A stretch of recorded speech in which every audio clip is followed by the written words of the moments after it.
ಹರಿಹರ ನಗರದಲ್ಲಿ ಶ್ರೀ ಗ್ರಾಮದೇವತೆಯ ಜಾತ್ರಾ ಮಹೋತ್ಸವದ ಅಂಗವಾಗಿ ವಿವಿಧ ಜಿಲ್ಲೆಗಳಿಂದ ಲಕ್ಷಾಂತರ ಸಂಖ್ಯೆಯಲ್ಲಿ ಭಕ್ತರು ಆಗಮಿಸಿದ್ರು. ಪ್ರಾರಂಭದಲ್ಲಿ ಸರ್ವ ಧರ್ಮಗಳ ಭಕ್ತರು ಏಕ ಮನಸ್ಸಿನಿಂದ ಹಬ್ಬವನ್ನು ಆಚರಿಸಿದ್ರು.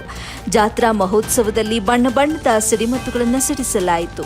ಹಬ್ಬಕ್ಕೆ ಮಾಡಿದಂತಹ ವಿದ್ಯುತ್ ದೀಪಾಲಂಕಾರವನ್ನ ನೋಡಲು 2 ಕಣ್ಣುಗಳು ಸಾಲದಾಗಿತ್ತು. ಹಬ್ಬದಲ್ಲಿ ಜಿಲ್ಲೆಯ ಪೊಲೀಸ್ ವರಿಷ್ಠಾಧಿಕಾರಿ, ನಗರಸಭೆ ಅಧಿಕಾರಿಗಳು, ಪೌರಕಾರ್ಮಿಕರು, ವಿವಿಧ ಇಲಾಖೆಯ ಅಧಿಕಾರಿಗಳು ಹೆಚ್ಚಿನ ಸಂಖ್ಯೆಯಲ್ಲಿ ಉಪಸ್ಥಿತರಿದ್ದರು. ವರದಿ S M Zakir, A B news Kannada, Harihara.